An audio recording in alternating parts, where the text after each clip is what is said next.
അപ്പോൾ യോഹന്നാന്റെ സുവിശേഷം 17-ാം അധ്യായം നമ്മൾ വായിച്ചു പഠിക്കുമ്പോൾ കർത്താവ് വചനം ആർക്ക് കൊടുത്തു? ശിഷ്യന്മാർക്ക്.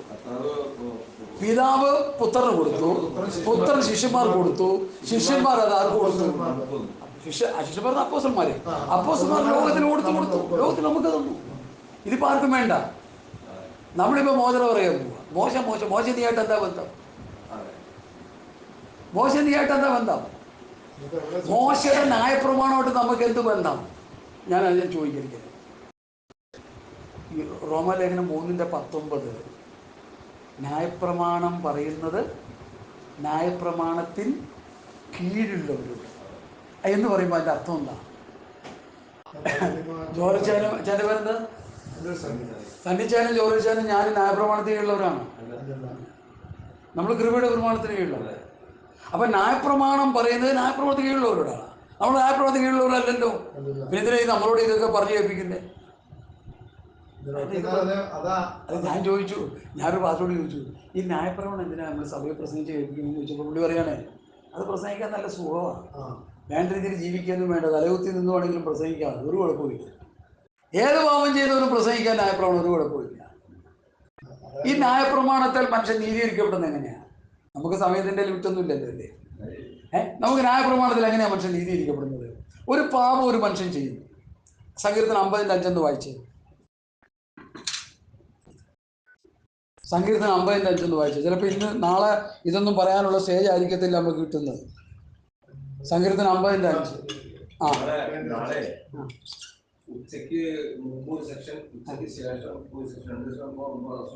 ഒരു കുഴപ്പമില്ല. ഈ വാക്യം ഒന്ന് വായിച്ചു. യാഗം കഴിച്ച് എന്നോട് നിയമം ചെയ്തവരായ എന്റെ വിശുദ്ധന്മാരെ എന്റെ അടുക്കൽ കൂട്ടുകയും. ഈ വാക്യം ഞാൻ രക്ഷിക്കപ്പെട്ട് ഞാൻ വചനം പഠിക്കുന്നതിന് മുമ്പ് ഞാൻ സഭയിൽ പോയി പ്രസംഗിക്കുന്നു. യോഗം കഴിച്ച് ദൈവം ചെയ്ത വിശുദ്ധന്മാരെ എൻ്റെ അടുക്കൽ കൂട്ടുവിൻ. അപ്പൊ വിശ്വാസികൾ ഇങ്ങോട്ടൊക്കെ വിശ്വാസികൾ ഹല്ലേലൂയ അവർ വിശ്വസിക്കണ്ട. അവരെന്തിനാ ഹല്ലേലൂയ പറഞ്ഞത്? അവർക്കറിയത്തില്ല. ഞാനെന്തിനാ ഈ വാക്യം പറഞ്ഞു? എനിക്കും അറിയത്തില്ല. ഞാൻ എൻ്റെ അബദ്ധം പറയുകയാണ്. അപ്പൊ പിന്നെ കുഴപ്പമില്ലല്ലോ. യാഗം കഴിച്ച ദൈവം ചെയ്ത വിശുദ്ധന്മാരെ ഞാൻ എന്ത് യാഗം കഴിച്ചു? ഇത് പഴയ നിയമത്തിലെ പാപം ചെയ്ത് യാഗം കഴിച്ചുകൊണ്ടിരുന്ന മോശൈക പ്രമാണം അല്ലെങ്കിൽ സ്തോത്രം യഹോവയുടെ ന്യായപ്രമാണം അനുസരിച്ചു കൊണ്ടിരുന്ന ന്യായപ്രമാണത്തിലെ വ്യക്തികൾക്ക് വേണ്ടിയുള്ള ഒരു വാക്യമാണ് ഈ സങ്കീർത്തനത്തിൽ കിടക്കുന്നത്. യാഗം കഴിച്ച് നിയമം ചെയ്ത വിശുദ്ധന്മാർ. ഇപ്പൊ ഞാൻ ന്യായപ്രമാണത്തിന് കീഴിലുള്ള ഒരാളാണെങ്കിൽ എന്ത് പാപം എനിക്കില്ല, മുഴുവൻ പോയില്ല, രക്ഷപ്പെടാം. നിങ്ങൾക്ക് കാര്യം പെട്ടെന്ന് മനസ്സിലാകും. നിങ്ങളെ പഠിപ്പിക്കാൻ വളരെ എളുപ്പമാണ്. പെട്ടെന്ന് സ്വത്രം ഒരു ഒരു ഒരു ഒരു ഒരു യാഗം കൊണ്ട് കഴിച്ചു വെച്ചാൽ മതി. ഒരു തന്നെ വസ്തുത മോഷ്ടിച്ചു, ന്യായപ്രമാണപ്രകാരം കാളയെ മോഷിച്ചു, കാളയെ തിരിച്ചു കൊടുക്കും. എന്നിട്ട് ചില ഒരു യാഗം കൂടിയൊക്കെ നടത്തി വിധികരണം പ്രാപിക്കുക. പിന്നെ വേറെ എന്ത് തെറ്റ് ചെയ്തു? അതിൻ്റെ തെറ്റ് ചെയ്തു. ഒരു ശാരീരം ചെയ്യും. ന്യായപ്രമാണം പറയുന്ന ആ തെറ്റെന്താ? ആട്ടുകുട്ടി. അത് കോലാട്ടുകുട്ടി തന്നെ ആയിരിക്കണം, പെണ്ണാട്ടിനാകരുത്. അത് പോയി പുരോഹിതൻ കൊണ്ടുവന്നിട്ട് തീരും. ആ ആ ആ ആ ആടിൻ്റെ മേലെ ഈ പാപം ചെയ്തവൻ്റെ ആ പാപം അങ്ങോട്ട് ആവാഹിച്ച് അങ്ങോട്ട് അർത്ഥം എന്ത് ചെയ്യുക? ഞാൻ കഴിക്കുക. അപ്പൊ ഏതേത് തെറ്റുകൾ ചെയ്താലും ശ്രദ്ധിക്കണം പ്രിയമുള്ളവരെ, ആ തെറ്റുകൾക്കനുസരിച്ച് ന്യായപ്രമാണം അനുശാസിക്കുന്ന ഒരു യാഗമൃഗത്തെ യാഗം കഴിക്കുമ്പോൾ അവിടെ പാപം ടെമ്പററി ആയിട്ട് ക്ഷമിക്കപ്പെടുകയാണ്. യേശു ക്രിസ്തുവാകുന്ന ലോകത്തിന്റെ പാപത്തെ ചുമക്കുന്ന ദൈവത്തിന്റെ കുഞ്ഞാട് യാഗമായി തീർന്നപ്പോൾ ആ യാഗങ്ങൾ അവിടെ അവസാനിച്ചു. എടുത്ത് പറയാനാണെങ്കിൽ എബ്രായ ലേഖനം 10-ാം അധ്യായത്തിൽ നിന്ന് എനിക്ക് നിങ്ങളോട് എടുത്ത് പറയാനായിട്ട് കഴിഞ്ഞാൽ അത് ഒന്ന് വേണമെങ്കിലും ചോദിച്ചു. കാരണം അതിന് ചില പ്രൂഫുകൾ തരുന്നത് വളരെ നല്ലതാണ്. എബ്രായ ലേഖനം 10-ാം അധ്യായം വേഗത്തിൽ നമ്മൾക്കൊന്ന് എടുക്കാം. അതിൽ അങ്ങനെ യാഗം കഴിച്ച് നിയമം ചെയ്തവരോടുള്ള കാര്യത്തെക്കുറിച്ച് 10-ാം അധ്യായത്തിൽ പറയുന്നുണ്ട്. 10-ാം അധ്യായം എടുത്താട്ടെല്ലാവരും. യേശുവോ പാപങ്ങൾക്ക് വേണ്ടി ഏകയാഗം കഴിച്ചിട്ട് എന്നേക്കും ദൈവത്തിൻ്റെ വലത്ത ഭാഗത്തിരുന്നു കൊണ്ട് തൻ്റെ ശത്രുക്കൾ തൻ്റെ പാദപീഠമാകുവോളം കാത്തിരിക്കുന്നു. ഏകയാഗത്താൽ അവൻ വിശുദ്ധീകരിക്കപ്പെടുന്നവർക്ക് സദാകാലത്തേക്കും സൽഗുണപൂർത്തി വരുത്തിയിരിക്കുന്നു. 10-ാം വാക്യത്തിലും വായിക്കുമ്പോൾ ആ ഇഷ്ടത്തിൽ നാം യേശുക്രിസ്തു ഒരിക്കലായി കഴിച്ച ശരീരയാഗത്താൽ വിശുദ്ധീകരിക്കപ്പെട്ടിരിക്കുന്നു. ഏത് പുരോഹിതനും ദിവസേന ശുശ്രൂഷിച്ചും പാപങ്ങളെ പരിഹരിപ്പാൻ ഒരു നാളും കഴിയാത്ത അതേ യാഗങ്ങളെ കൂടെ കഴിച്ചുകൊണ്ട് നിൽക്കുന്നു. യേശുവോ പാപങ്ങൾക്ക് വേണ്ടി ഏകയാഗം കഴിച്ചു. യേശു എന്ത് യാഗം കഴിച്ചു? തൻ്റെ ശരീരം യാഗമായിട്ട് സമർപ്പിച്ചപ്പോൾ യാഗം അവിടെ തീർന്നു. അപ്പോൾ സങ്കീർത്തനം 50:5 പറയുന്ന യാഗം ഏതാ സഹോദരങ്ങളെ? ന്യായപ്രമാണ കാലഘട്ടത്ത് പാപം ചെയ്ത യഹൂദന്മാർ യാഗം കഴിച്ച് നിയമം ചെയ്തപ്പോൾ അവരുടെ പാപങ്ങൾ പെട്ടുകൊണ്ടിരുന്നു. അതിനെക്കുറിച്ചാണ് സങ്കീർത്തന പുസ്തകത്തിൽ പാടിക്കൊണ്ട് നമ്മളിപ്പോൾ അതെടുത്ത് പാടിക്കൊണ്ടിരിക്കുക. യാഗം കഴിച്ച വിശുദ്ധന്മാർ എൻ്റെ എടുക്കും. അപ്പോൾ നമ്മളെല്ലാം യാഗം കഴിച്ചവരാണ്. ഇനി നമ്മുടെ യാഗം ഏതാ? അതുകൊണ്ട് റോമാലേഖനം 12-ാം അധ്യായത്തിൽ ഒന്ന് വായിച്ച് എവിടെയെന്ന് വായിച്ച്. സ്തോത്രം. റോമാലേഖനം 12-ാം അധ്യായത്തിൻ്റെ 1-2 വാക്യങ്ങൾ. സഹോദരന്മാരെ, ദൈവത്തിന്റെ മനസ്സരിവ് ഓർമ്മിപ്പിച്ച് നിങ്ങളെ പ്രബോധിപ്പിക്കുന്നത് നിങ്ങൾ ബുദ്ധിയുള്ള ആരാധന നിങ്ങളുടെ ശരീരങ്ങളെ ജീവനും വിശുദ്ധിയും പ്രസാദവുമുള്ള യാഗമായി സമർപ്പിക്കുക. പുതിയ നിയമവിശ്വാസിയുടെ യാഗം ഇതാണ്. ഇതുപോലും അറിഞ്ഞുകൂടാത്ത, ബാലപാഠം പോലും അറിഞ്ഞുകൂടാത്ത വിശ്വാസികൾ ഇന്ന് ലോകത്ത് കിടക്കാന്ന് പറഞ്ഞാൽ എന്തായാലും മനസ്സിലാക്കുന്നത്. ഇനി ഞാൻ ചോദിക്കട്ടെ, ഇതെന്തുകൊണ്ട് വിശ്വാസി അറിയുന്നില്ല? കറക്റ്റ് പഠിപ്പിക്കുന്നില്ല. പഠിച്ചവൻ പഠിപ്പിക്കുമ്പോഴേ സംഗതി മനസ്സിലാകത്തുള്ളൂ. പ്രയോജനം കിട്ടുന്നില്ല.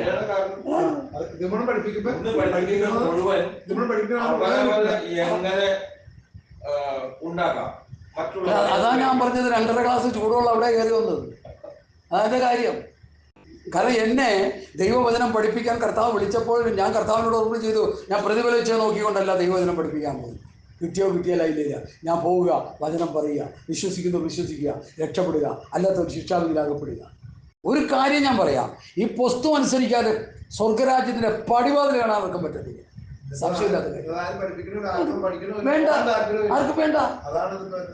എൻ്റെ പൊന്നച്ചയ ഞാൻ പറയട്ടെ, ഒരു 50-60 വിശ്വാസികളുള്ള ഒരു സഭ കിട്ടിയാൽ കുഞ്ഞുങ്ങളെയും പഠിപ്പിച്ച് നല്ല ഏത് കാറാണ് വാഗനാർ കാറ് ഓടിച്ച് വാഗനാർ എനിക്ക് അറിവുള്ള ഒരാളുടെ സഭയിലേ അവിടെ ആകെപ്പാടെ 10-30 വിശ്വാസികളുള്ളൂ. അദ്ദേഹം നടക്കുന്നത്. അപ്പോൾ ഒരു 50-60 വിശ്വാസികളുണ്ടെങ്കിൽ ഇന്നോവ കാറും മേടിച്ച് കുട്ടികളെയും പഠിപ്പിച്ച് ഇങ്ങനെ സുഖലോലുപന്മാരായി ജീവിച്ച്, ക്ഷമിക്കണേ, അവസാനം നരകത്തിലും പോവാം. ഇപ്പൊ അദ്ദേഹം ചെയ്യുന്നത് പുള്ളി പറഞ്ഞ 2 സംഭവങ്ങൾ എന്റെ മനസ്സിൽ സ്പർശിച്ചു. അവിടെ ഒരു സ്ത്രീയുടെ ഭർത്താവ് ആക്സിഡന്റിൽ എത്തി. ആക്സിഡന്റിൽ വണ്ടി ആക്സിഡന്റ് സ്വാഭാവിക വണ്ടിയുടെ ക്ലെയിം കിട്ടുമല്ലോ. ആ ക്ലെയിം അവാർഡായി ഈ ക്ലെയിമിന്റെ പൈസ ആ സഹോദരിക്ക് കിട്ടിയപ്പോൾ, പാവപ്പെട്ട കുടുംബ ആ ക്ലെയിം കിട്ടി എന്ന് അറിഞ്ഞപ്പോൾ പാസ് ചെയ്തു. ആ ക്ലെയിം കിട്ടിയതിന്റെ ദശാംശം അതെ. അപ്പൊ ഞാൻ ചോദിക്കട്ടെ, ഇത് മാത്രമേ എനിക്ക് പുതിയ അറിവായിട്ട് കിട്ടിയിട്ടുള്ളൂ. ഏറ്റവും ഇനി നാളെ തൊട്ട് ഇത് പ്രസംഗിക്കാൻ വേറെ കാര്യം പറയാം.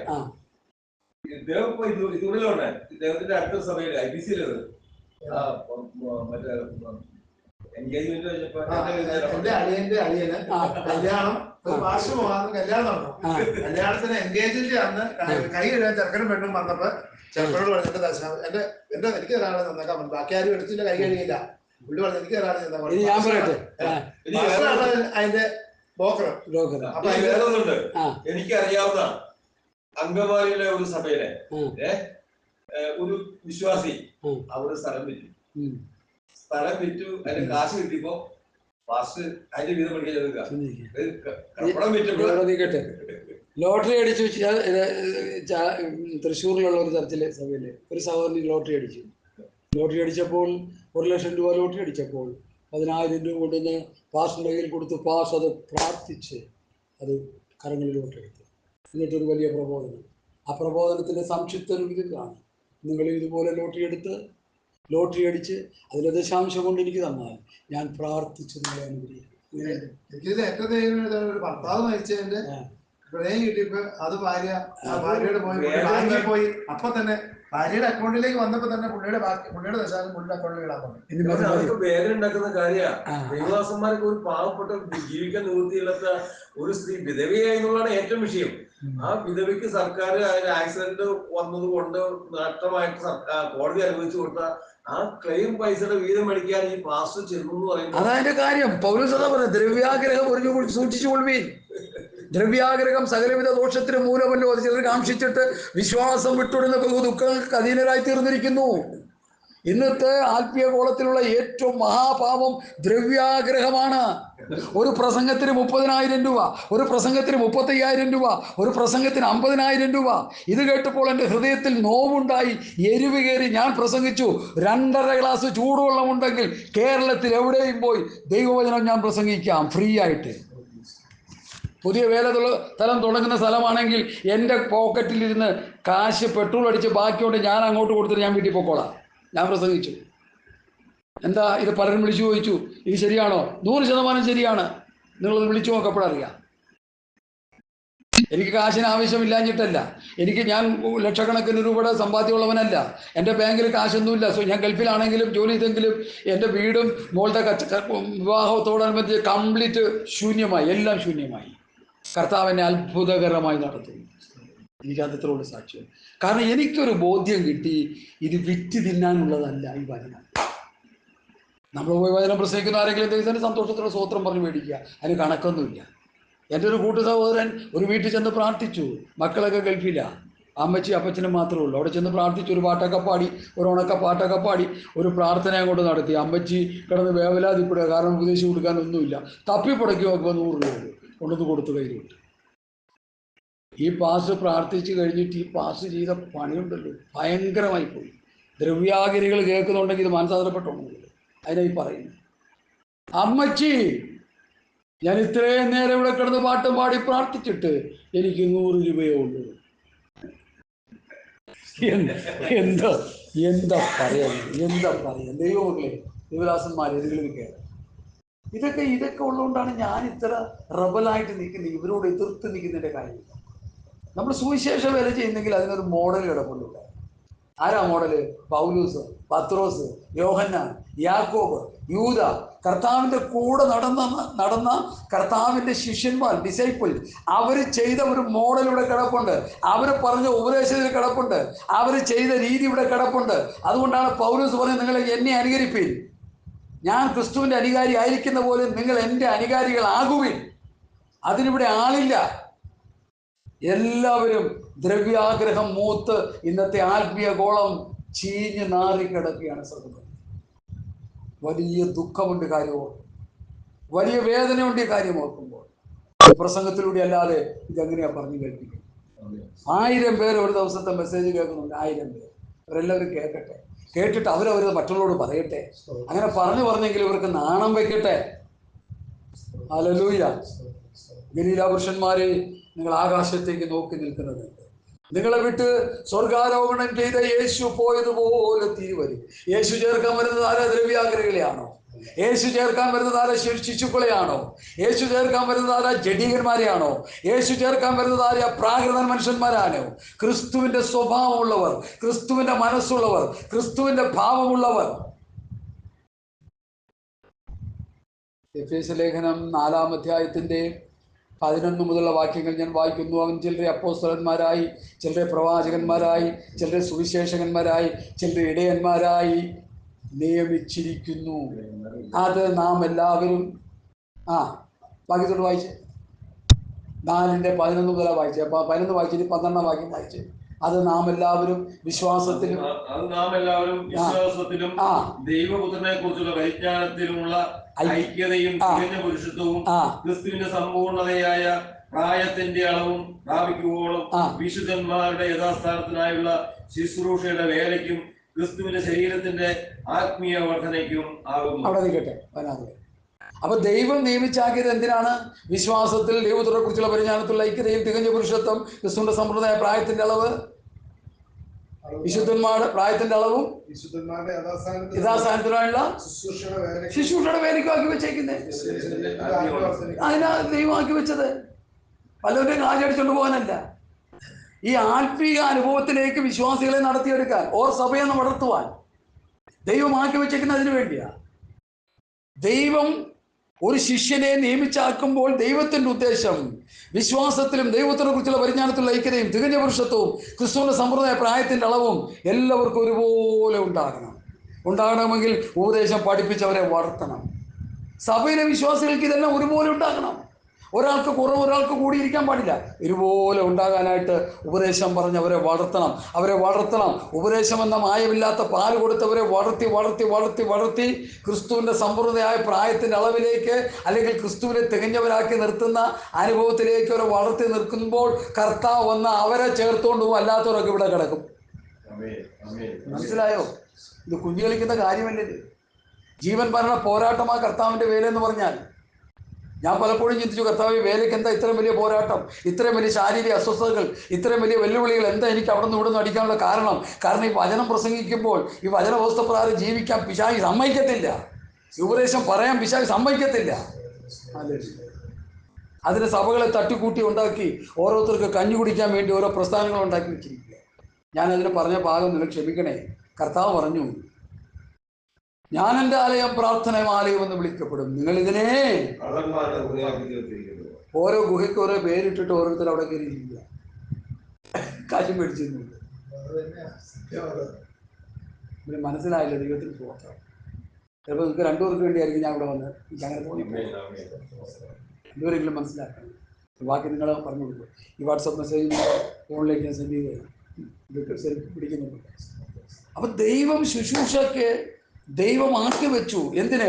വിശ്വാസത്തിൽ, ദൈവത്തിനെ കുറിച്ചുള്ള പരിജ്ഞാനത്തിൽ, ഐക്യതയിൽ തികഞ്ഞ പുരുഷത്വം, ക്രിസ്തുവിൻ്റെ കൂടെയുള്ള പുരുഷത്വം, ക്രിസ്തുവിൻ്റെ സമ്പ്രദായ പ്രായത്തിൻ്റെ അളവ്, ഇത് പ്രാപിച്ചെടുക്കാൻ ഉപദേശം കൊണ്ട് അപ്പോസ്തലന്മാർ, സുവിശേഷകന്മാർ, ഇടയന്മാർ, ഉപദേഷ്ടാക്കന്മാർ, അല്ലേ? 5 വിധ ശുശ്രൂഷകൾ. അവൻ ചില അപ്പോസ്തലന്മാരായി, പ്രവാചകന്മാരായി, ഇടയന്മാരായി, ഈ സുവിശേഷകന്മാരെ, ഇടയന്മാരെ, ഉപദേഷ്ടാക്കന്മാരെ, 5ഉം 4ഉം ആയിട്ടൊക്കെ പഠിപ്പിക്കുന്നുണ്ട്.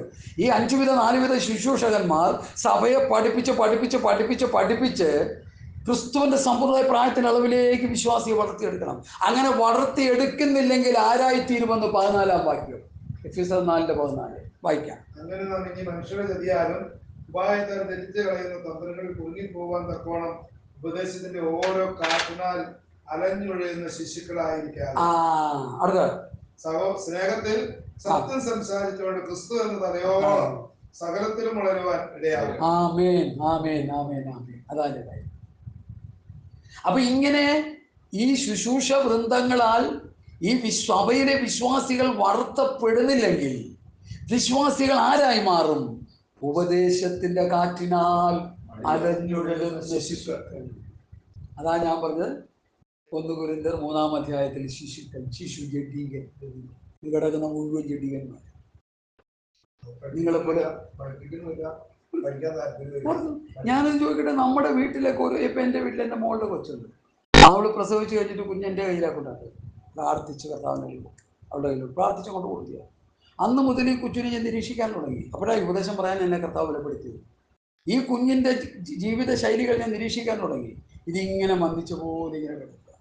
ആ എബ്രായ ലേഖനത്തിൽ പൗലോസ് പറയുന്നുണ്ട്. ആ ഭാഗം നിങ്ങളെ വായിച്ച് കേൾപ്പിക്കുമ്പോഴാണ് നിങ്ങൾക്കത് മനസ്സിലാവത്തില്ല. ഇത് മന്ദിച്ച് കിടക്കുന്നെന്നുള്ളത് പൗലോസ് പഠിപ്പിക്കുന്നുണ്ട് ഇവിടെ. എബ്രായ ലേഖനം 5-ാം അധ്യായം എടുത്താട്ട് ഇതൊക്കെ പഠിച്ചു വരുമ്പോഴാണ് ഇതിൻ്റെ മനോഹാരിത നമുക്ക് മനസ്സിലാകുന്നത്. എബ്രായ ലേഖനം 5-ാം അധ്യായത്തിൽ ഉപദേശങ്ങൾ പറഞ്ഞു വന്നപ്പോൾ അവർക്ക് അങ്ങോട്ട് ഗ്രഹിക്കാൻ കഴിയുന്നില്ല. അതിനെക്കുറിച്ച് 5-11 വായിക്കാം. ഇതിനെക്കുറിച്ച് ഞങ്ങൾക്ക് വളരെ പറയുവാനുണ്ട്, എങ്കിലും നിങ്ങൾ കേൾക്കുവാൻ മാന്യമുള്ളവരായി തീർന്നു. മാന്യം. അപ്പൊ ശിശുവിന് മാന്യമാ. ശിശു എന്ത് ചെയ്യുക? ഈ പ്രസവിച്ച ശിശു, രക്ഷിക്കപ്പെട്ട ശിശു ഇങ്ങനെ ഉറങ്ങിക്കിടക്കും.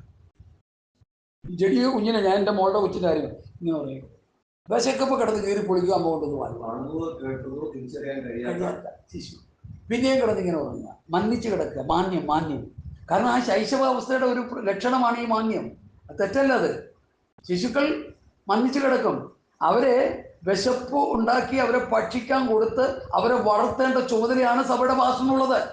അത് നടക്കുന്നില്ലെന്നാണ് ഞാൻ പ്രസംഗിച്ചുകൊണ്ടിരിക്കുന്നത്. അതുകൊണ്ടാണ് എന്നെ പലരും എതിർത്തുകൊണ്ടിരിക്കുന്നത്. മനസ്സിലായി? അടുത്ത കാലം നോക്കിയാൽ ഇപ്പോൾ ഉപദേശകന്മാരായിരിക്കേണ്ടത് നിങ്ങൾക്ക് ദൈവത്തിന്റെ അരുളപ്പാടുകളുടെ. അല്ല, ഇത് വായിച്ചില്ലല്ലോ. നിങ്ങൾ കേൾപ്പാൻ മാന്യമുള്ളവരായി തീർന്നത് കൊണ്ട് തെളിയിച്ചു തരുവാൻ വിഷമം. അടുത്ത അത് മറ്റേ വാക്യം നോക്കിയാൽ ഇപ്പോൾ ഉപദേശകന്മാരായിരിക്കേണ്ടത് നിങ്ങൾക്ക് ദൈവത്തിന്റെ അരുളപ്പാടുകളുടെ ആദ്യ പാഠങ്ങൾ തന്നെ വീണ്ടും ഉപദേശിച്ചു തരുവാൻ ആവശ്യമായിരിക്കുന്നു. ആമേൻ, സ്തോത്രം. അവിടുത്തെ കട്ടിയായുള്ള ആഹാരമല്ല പാലത്തിലെ നിങ്ങൾക്ക് ആവശ്യമെന്ന് വന്നിരിക്കുന്നു. പാൽ കുടിക്കുന്നവൻ എല്ലാം നീതിയുടെ വചനത്താൽ പരിചയമില്ലാത്തവനത്രേ. പാല് കുടിച്ചോണ്ടിരുന്നത് ഈ ദൈവവചനം പാലായിട്ട് കട്ടിയുള്ളതും കട്ടി കുറഞ്ഞതും ഉണ്ട്. അപ്പോസ്തലന്മാരുടെ ഉപദേശം കട്ടി കുറഞ്ഞതും കട്ടി കൂടിയതും ഉണ്ട്. അത് ഉപദേശം പഠിച്ചു വരുമ്പോൾ നമുക്ക് മനസ്സിലാവും. അടുത്ത അവൻ ശിശുവല്ല, കട്ടിയായുള്ള ആഹാരം നന്മ തന്നോടെ തിരിച്ചറിവാൻ തർക്കത്താൽ അഭ്യസിച്ച ഇന്ദ്രിയങ്ങളുള്ളവരായി പ്രായം തികഞ്ഞവർക്ക് ഇന്ദ്രിയ ജയമുള്ള പ്രായം തികഞ്ഞവർക്ക് കട്ടിയായ ആഹാരം പറ്റത്തുള്ളൂ. അല്ലെങ്കിൽ കട്ടിയില്ലാത്ത കൊടുത്തോണ്ടിരിക്കുക. ഈ കട്ടിയില്ലാത്ത ആഹാരത്തിൽ ഒന്ന് പെട്ടതാണ് പാട്ട്. ബോണി ബോണി യെസ് പപ്പ പാട്ട് പാടിക്കുക. കൈ ഓടിച്ചപ്പോൾ കുഞ്ഞുങ്ങളെല്ലാം പാട്ട് പാടിക്കൊണ്ടിരിക്കും. ഇപ്പൊ നമ്മളെല്ലാം ചപ്പളാങ്കട്ടയൊക്കെ മേടിച്ചു വെച്ച് എല്ലാം ഉണ്ട്. ഓർഗൻ ഗിറ്റാർ വയലിൻ ഓർഗൻ എല്ലാം കൂടി വെച്ച് കുടി കുട്ടി പാട്ടും പാടി എല്ലാവരും പാട്ടും പാടി. കുഞ്ഞുങ്ങളാ ഭയങ്കര ഇഷ്ടം അവർക്ക് പാട്ട്.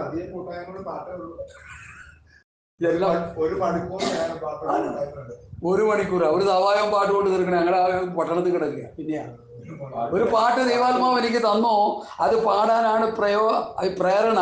അതുകൊണ്ട് ഇവിടെ പ്രസംഗമൊന്നുമില്ല. ഈ പാട്ട് കൊണ്ട് നമ്മൾ തൃപ്തിപ്പെട്ടുകൊണ്ട് പൊക്കോണമെന്നും പറഞ്ഞ് ഒരു ഗുണം പിടിക്കാത്തവൻ ഒരു പാട്ടും പാടി യോഗം പിരിച്ചു വിട്ടുകൊണ്ടിരിക്കുക ഞങ്ങളുടെ കൊച്ചിയിൽ. പിന്നെയാണ് നിങ്ങൾ ഈ പറഞ്ഞ 1 മണിക്കൂറെന്ന് 3 മണിക്കൂർ 3.5 മണിക്കൂർ കൂടുന്നുണ്ട്. അവർ പാട്ട് പാടുമ്പോൾ ഉറഞ്ഞു കിടന്ന് തുള്ളുന്നുണ്ട്. കുറേ പേര് കരയുന്നുണ്ട്, കുറേ പേര് ചിരിക്കുന്നുണ്ട്, കുറേ പേര് കോരാമ്പിച്ച് കാണിക്കുന്നുണ്ട്, കുറെ ഇതൊക്കെ കാണിക്കുന്നുണ്ട്. ചെല്ലിങ്ങനെ ഓ എന്ന് കാട്ടി കൂട്ടുന്നുണ്ട്. പിന്നെ എന്തിനാണ് ഈ ഉപദേശം? ഞങ്ങൾ വാക്കിനാലോ ലേഖനത്താലോ തന്ന പ്രമാണങ്ങളെ മുറുകെ പിടിച്ചുകൊള്ളുവിൻ. എഫേസ്യർ 2:15 ഞങ്ങൾ വാക്കിനാലോ ലേഖനത്താലോ തന്ന പ്രമാണങ്ങളെ മുറുകെ പിടിച്ചുകൊള്ളുവിൻ. അപ്പൊ എന്താ ഇപ്പൊ അതൊന്ന് നോട്ട് ചെയ്തോണേ. ഞങ്ങൾ വാക്കിനാലോ ലേഖനത്താലോ തന്ന പ്രമാണങ്ങളെ മുറുകെ പിടിച്ചുകൊള്ളുവിൻ. എന്തിനാണ് ദൈവസഭയ്ക്ക് പ്രമാണം തന്നത്? എന്തിനാണ് ദൈവസഭയ്ക്ക് ഉപദേശം തന്നത്? എന്തിനാണ് വചനം അവരെ പഠിപ്പിക്കാനായിട്ട് അപ്പോസ്തലന്മാർ സ്വത്രം സഭകളിലെ ദൈവമാക്കി വെച്ചത്? എന്തുകൊണ്ട് ഇന്ന് അപ്പോസ്തലന്മാരില്ല? പക്ഷേ ക്യാപ്റ്റൻ ശംഭോലർ കർത്താവിന്റെ ദാസൻ ചോദിച്ചു, സഭയെ പഠിപ്പിക്കുന്ന അപ്പോസ്തലന്മാർ എവിടെ? സഭയെ പഠിപ്പിക്കുന്ന ഉപദേഷ്ടാക്കന്മാർ എവിടെ? സഭയെ പഠിപ്പിക്കുന്ന ശുശ്രൂഷ വൃന്ദകന്മാർ എവിടെ? 2 തെസ്സലോനിക്കർ 2:15. ഹല്ലേലൂയ. ഞങ്ങൾ വാക്കിനാലോ ലേഖനത്താലോ തന്ന പ്രമാണങ്ങളെ മുറുകെ പിടിച്ചു. സഹോദരന്മാരെ, നിങ്ങൾ ഞങ്ങൾ വാക്കിനാലോ ലേഖനത്താലോ ഉപദേശിച്ചു തന്ന പ്രമാണങ്ങളെ മുറുകെ പിടിച്ചു. പ്രമാണം മുറുകെ പിടിക്കും. പിന്നെ എന്തിനാണ് നീ പ്രമാണം തന്നത്? ഞാൻ നിങ്ങളോട് കൽപ്പിച്ചതൊക്കെ പ്രമാണിപ്പാൻ കൊണ്ട് ഉപദേശിച്ചുകൊണ്ട് സകല ജാതികളെയും ശിഷ്യരാക്കി കൊള്ളുവിനെന്ന് കർത്താവ് ആദിമ ശിഷ്യന്മാരോട് പറഞ്ഞു. അവരത് ചെയ്തു. ഇന്നത്തെ ശിഷ്യന്മാർ എന്തുകൊണ്ട് അത് ചെയ്യുന്നില്ല? ചോദ്യം. മറുപടി നിങ്ങൾ. ഉദ്ദേശം നടക്കത്തില്ലെന്ന് മാത്രമല്ല, ഈ ഉപദേശം അറിയത്തില്ല ആർക്കും. ഒന്നാമത് ഉപദേശം പഠിച്ചിട്ടില്ല ആരും. പഠിക്കാൻ പറ്റത്തില്ല. പാണക്കുടിയിലെ ശാസ്ത്രനോട് പറയാ, ഞാനൊരു ബൈബിൾ കോളേജ് നടത്താൻ പോവാ. ഞാൻ പറഞ്ഞ നല്ല കാര്യം. അതിലെ പ്രധാന അധ്യാപകൻ പാസ്സായിരിക്കും. അയ്യോ എന്നെ എന്തിനാ വിളിച്ചത്? ആ പാസ് പറയാം, പാസ് ഓർഡറായിട്ട് ഇതൊക്കെ പറയുന്നുണ്ട്. പുള്ളിക്ക് തോന്നി ഞാൻ പറയുന്നുണ്ടെന്ന് തോന്നി. പാണക്കുടി പാസ് അറിയാം. പാണക്കുടിയിലെ 10 കുഞ്ഞ് പാസ് നാളെ വരും. അതെ, പുള്ളിക്ക് മനസ്സിലായി ഉപദേശം ഇങ്ങനെ പഠിപ്പിച്ചുകൊണ്ടിരിക്കുന്ന ആളാണെന്ന് മനസ്സിലായി. സഭയെ ഉപദേശമല്ലേ പഠിപ്പിക്കേണ്ടത്? ഞാൻ ചോദിക്കട്ടെ, ഒരു ഡിഗ്രിക്ക് പഠിക്കുന്ന ഒരു കൊച്ച്, MBBS-നോ BSc നഴ്സിങ്ങിനോ പഠിപ്പിക്കുന്ന ഒരു കൊച്ച്, ആ കൊച്ചിനെ 4 വർഷം 5 വർഷം 8, 10, 15, 20, 30, 40, 50 ലക്ഷം രൂപ കൊടുത്തു കഴിയുമ്പോൾ അവരെന്താ പഠിപ്പിക്കുന്നത്? അവരെ ചരിത്രം പഠിപ്പിക്കുകയാണ് ചെയ്യണേ. അവരെ പാട്ട് പാടാനാണ് പഠിപ്പിക്കുന്നത്. അവരെ അന്ന് തൊട്ട് ഫീസ് മേടിച്ചിട്ട് അവർ മെഡിസിൻ പഠിപ്പിച്ചിട്ട് ഒരു ശരീരത്തിൻ്റെ അവയവങ്ങൾ ഓപ്പറേഷൻ, മറ്റത് മറിച്ചത്, മെഡിസിൻ, കുന്തം, കുടച്ചക്കര എല്ലാം കൂടി ഈ 4-5 വർഷം പ്രാക്ടിക്കലും തിയറിയും കൂടി ഇട്ട് പഠിപ്പിച്ച് അവരെ പ്രാപ്തരാക്കി എടുത്തല്ലേ ഒരു കത്തിയെടുത്ത് ഒരുത്തൻ്റെ മേലോട്ട് വെക്കാനായിട്ട് അവർക്ക് പറ്റുള്ളൂ. ഇന്നലെ ഇങ്ങോട്ട് കയറി വന്നവൻ 10 കൊടുത്തോട്ട് പ്രസംഗിച്ചാൽ എന്തായിരിക്കും സ്ഥിതി? ഇതല്ലേ നടക്കുന്ന മുഴുവൻ അതല്ലേ നടക്കുന്നത്. ഇതെല്ലാം കേട്ടിട്ട് വിശ്വാസി എഫേസ്യർ 4:14 ഉപദേശത്തിന്റെ കാറ്റിനാൽ ഇലക്ഷൻ നടന്നവർക്ക് അടി നടക്കും, കൂട്ടടി ഇല്ല. ഇലക്ഷൻ നടക്കുമ്പോൾ അടി, പിന്നെ എപ്പോഴും അടങ്ങേണ്ടതാണ് പറയച്ച. കൺവെൻഷൻ കഴിഞ്ഞ് കണക്ക് പറയാൻ നേരത്തെ അടി, കൂട്ടടി. അവസാനം എല്ലാം കൂടി എന്ത് ചെയ്യുക? നമുക്ക് കോടതി പോയി ഇവിടെ കൊണ്ട് തീരില്ല. കോടതിയിൽ പോയാലും തീരൂല, ഇത് നരകത്തിൽ പോയാലേ തീരുള്ളൂ. ശരിയല്ലേ? കടുത്ത പ്രയോഗങ്ങളാണ് ഞാൻ ഈ പറയുന്നത് കേട്ടോ. അതുകൊണ്ട് എന്നെ കേൾക്കുന്ന പ്രിയപ്പെട്ടവരെ, നമ്മൾ കർത്താവിൻ്റെ വരവിന് വേണ്ടി കാത്തിരിക്കണമെങ്കിൽ ഈ പഥ്യവചനം, ഈ പഥ്യോപദേശം നമ്മൾ പഠിപ്പിക്കണം. സ്വത്രം. എബ്രായ ലേഖനത്തിൽ പറയുന്നു, നമ്മൾ നേരത്തെ വായിച്ചല്ലോ, ദൈവം പണ്ട് ഭാഗമായി വിധമായി പ്രവാന്മാരോട് അരുളി ചെയ്തിട്ട് ഈ അന്ത്യകാലത്ത് പുത്രൻ മുഖാന്തരം നമ്മോട് അരുളി ചെയ്തു. അത് നമ്മളോട് അരുളി ചെയ്തത് ഡയറക്റ്റായിട്ടല്ല, അത് അപ്പോസ്തലന്മാരിലൂടെയാണ് നമുക്കത് കിട്ടുന്നത്. അതുകൊണ്ട് അപ്പോസ്തലന്മാരുടെ ഉപദേശം വാക്കിനാൽ, ലേഖനത്താൽ, പ്രവൃത്തി മുതൽ സ്വത്രം യൂദയുടെ ലേഖനം വരെ അപ്പോസ്തലന്മാരുടെ ഉപദേശം വ്യാപിച്ചു കിടക്കുക. ഇനി വെളിപ്പാട് 1, 2, 3 കൂടി ചേർത്ത് പഠിച്ചാൽ അതും ദൈവസഭയ്ക്കുള്ള ഉപദേശമാണ്. 4-ാം അധ്യായം വെളിപ്പാട് സഭ സ്വർഗത്തിലാണ്. അപ്പോൾ ഈ ഉപദേശങ്ങൾ വായിച്ച് പഠിച്ച് അനുസരിച്ച് ജീവിച്ച് കർത്താവിൻ്റെ വരവിന് വേണ്ടി ഒരുങ്ങി നിന്നാൽ, ഗലീലാ പുരുഷന്മാരെ, നിങ്ങൾ ആകാശത്തേക്ക് നോക്കി നിൽക്കുന്നതുണ്ട്. നിങ്ങളെ വിട്ട് സ്വർഗാരോഹണം ചെയ്ത യേശു പോയതുപോലെ തിരികെ വരും. യേശു വരുമ്പോൾ നമുക്ക് പോകണമെങ്കിൽ അതല്ലാതെ വേറൊരു വഴിയില്ല. എൻ്റെ പ്രിയമുള്ളവരെ, എൻ്റെ 50 വർഷത്തെ ദൈവവചന പഠനത്തിൽ നിന്ന് ഞാൻ മനസ്സിലാക്കിയത്, കർത്താവിൻ്റെ ഉരിൽ പോകണമെങ്കിൽ കർത്താവ് പഠിപ്പിച്ച ഉപദേശങ്ങൾ, അപ്പോസ്തലിക ഉപദേശങ്ങൾ. 1-ാമത്തെ സഭ ഇവിടെ, അതുകൂടി പറഞ്ഞു നിർത്താൻ പോവാം. 1-ാമത്തെ സഭ മർക്കോസിൻ്റെ മാളിക മുറിയിൽ കർത്താവിൻ്റെ വാഗ്ദത്ത നിവൃത്തിക്ക് വേണ്ടി കാത്തിരുന്ന 120 പേരിലധികം പേരുണ്ട്. 120 പേരധികം ഒന്നൊക്കെ ഇവിടെ ഉണ്ട്, കൃത്യമായ കണക്കില്ല. അവരുടെ മേൽ പരിശുദ്ധാത്മാവ് ശക്തിയോടെ വന്നു. യേശുവിൻ്റെ അമ്മ മറിയ കൂടി ആ കൂട്ടത്തിലുണ്ടെന്ന് ഓർത്തോടെ. അവരുടെ മേൽ ആത്മാവ് വന്നു കഴിഞ്ഞപ്പോൾ അതിൽ പത്രോസ് എഴുന്നേറ്റ് നിന്ന് പലരോടുകൂടി പ്രസംഗിച്ചു, നിങ്ങൾ ക്രൂശിക്കപ്പെട്ട യേശുവിനെ പിതാവാം ദൈവം ഉയർപ്പിച്ചു. ആ കർത്താവിനെ രക്ഷിതാവും കർത്താവുമായി വെച്ചിരിക്കുന്നു. ഭാവബോധത്തോടുകൂടി, ഹൃദയ നുറുക്കത്തോടുകൂടി ഒത്തുകൊണ്ടവരായി, അയ്യോ സഹോദരന്മാരെ, നിങ്ങൾ എന്ത് ചെയ്യും? നിങ്ങളുടെ പാപങ്ങളുടെ മോചനത്തിനായി ഓരോരുത്തർ റിപ്പന്റന്റ് ആൻഡ് ബാപ്റ്റിസം, അപ്പം അതം വിട്ടാൽ പോയി, മാനസാന്തരപ്പെട്ട് സ്നാനപ്പെടണം. ഇന്ന് മാനസാന്തരപ്പെട്ട് സ്നാനപ്പെടുന്നില്ല. കടം മാറ്റി, കഷ്ടത മാറ്റി, കണ്ണീര് തുടച്ച്, ലോറി മേടിച്ച്, കാറ് മേടിച്ച്, വിസ മേടിച്ച്, ഭൗതിക അനുഗ്രഹങ്ങൾ വാരിക്കോരി കൊടുത്ത് അവരെ സഭയെ കൊണ്ടിരുത്തി പാട്ട് പാടി അവരെ നശിപ്പിച്ചുകൊണ്ടിരിക്കുക. വചനം പറഞ്ഞവരെ മാനസാന്തരതയിൽ നടത്തുന്നില്ല.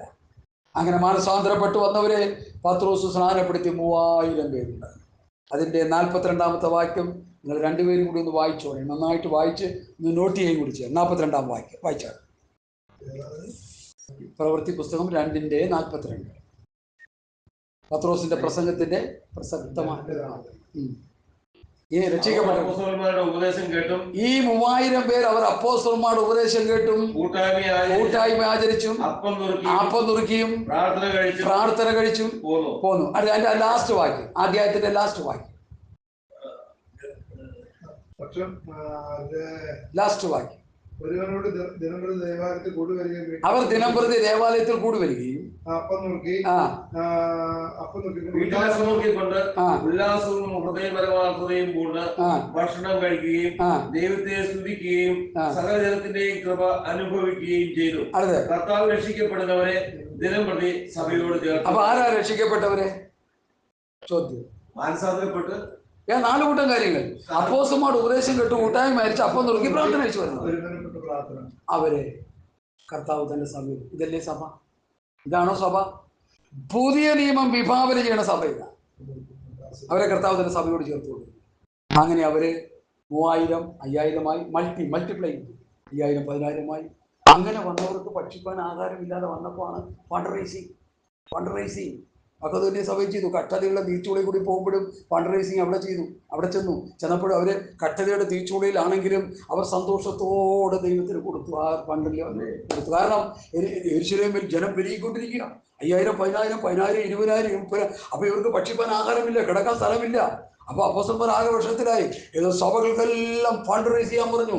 എന്തിനാ റൈസ് ചെയ്ത്? പത്രോസിന്റെ വീട്ടിൽ കൊണ്ടു കൊടുക്കാനല്ല, പൗലോസിന് അടിച്ചു മാറ്റി കെട്ടിടം ഉണ്ടാക്കാനല്ല, പത്രോസിന് വീടുണ്ടാക്കാനല്ല, യോഹന്നാന് വീടുണ്ടാക്കാനല്ല, ബിസിനസ് കാർ മേടിക്കാനല്ല. ഈ പാവം പിടിച്ച ജനത്തിന് വേണ്ടി ഭക്ഷിപ്പാനും അവർ കൊടുക്കാനും അവർക്ക് കിടക്കാനുള്ള സംവിധാനത്തിന് വേണ്ടി ഈ ഫണ്ട് റൈസ് ചെയ്തത്. ഇന്ന് ഫണ്ട് റൈസ് ചെയ്യുന്നത് എന്തിനാ? പാസ്റ്റർമാരുടെ പീച്ച വിളിപ്പിക്കാൻ. അതാ പറഞ്ഞു ഒരു സഹോദരൻ പറഞ്ഞു, നിങ്ങളെ തല്ലിക്കൂല കൊല്ലട്ടെ. ചാകുന്നവരെ പറഞ്ഞുകൊണ്ടിരിക്കുന്നത്, ചാകുന്നവരെ പറയും. അത് പറയാതിരിക്കാൻ പറ്റത്തില്ല.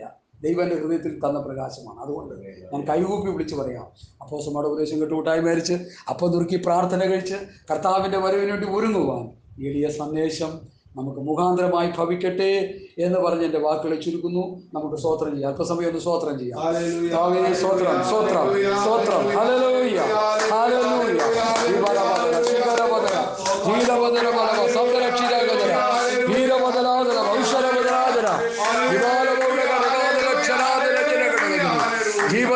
ശാന്തലാരുക ശാന്തലാതല സൂതരവാക്ഷിക അരികാതല ഉടക ധീരപരാധ